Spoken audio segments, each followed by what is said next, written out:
I've grown up here in Vegas in some of the toughest neighborhoods, and nothing compared to how this was a while back.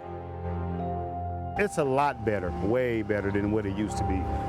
Quieter, you know, you don't hear gunshots anymore. You know, you still hear the police, but you know. Blood still stains the driveway where Roland Kirby now plays with his 2-year-old son.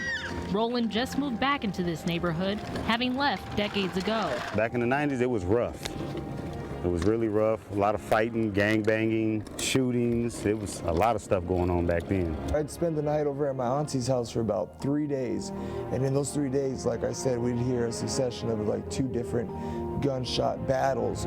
Fox 5 has done many stories on the Sierra Oeste community, also known as the Bee Gees or Baby Ghetto. We have breaking news right now. There has been a shooting in the northwest area town. Police are on the scene of an officer-involved shooting near Lake Mead and Jones. The Las Vegas Metro police officer shot him during a robbery attempt on the city's northwest side.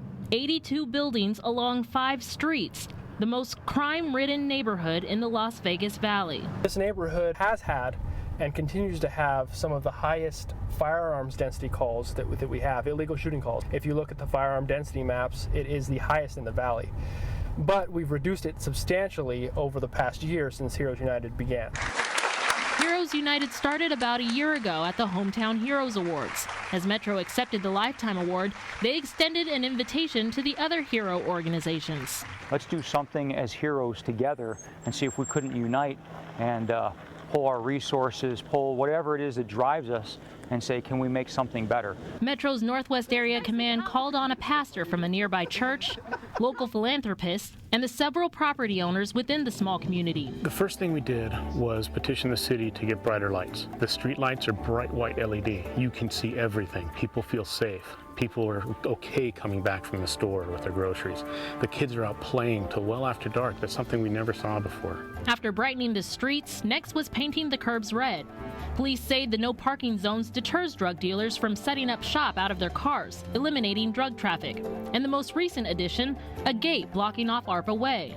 The drug dealers, the gang members that are coming in here to do their drive-by shootings, it's much more difficult for them because they can't just come in, do a shooting, and leave real quick. They have to double back, go around. Their chance of being seen or being caught by the police is that much higher. Seen and caught by this 24-hour surveillance camera installed at the front of the community's only entrance. We had a temporary camera that was set up at another intersection within this neighborhood, and it was marked police all over the place, and again there was a live feed. We could see what was going on, we could review footage. Crime dropped dramatically. Heroes United raised $7,000 to pay for the camera. The property owners agreed to foot the monthly bill to transmit the live feed.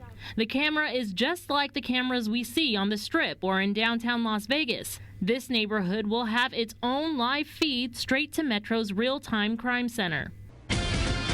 In more local news, Metro Police hit the streets, teaming up with community leaders to help make a difference in Valley neighborhoods. They kicked off Hometown Heroes United with a holiday parade. 1 year after transforming the culture of this community, boys and girls aren't afraid to play outside. Ice cream trucks now cruise down the street. And neighbors like Roland now feel safe enough to raise their own children in the community they grew up in. It's a lot better, you know, and we can walk around without worrying about somebody running up behind us or whatever, you know, for anything, robberies or anything else. And the police, they've been here since the beginning, nurturing a relationship with the neighborhood. And they say their work isn't finished. We think that putting a playground up might be a little difficult for gangsters to come and hang out. We want it to be somewhere where kids can play. I actually felt a sense of not only safety, but I felt the sense that they were actually proactive in trying to reduce the crime rate here in this neighborhood.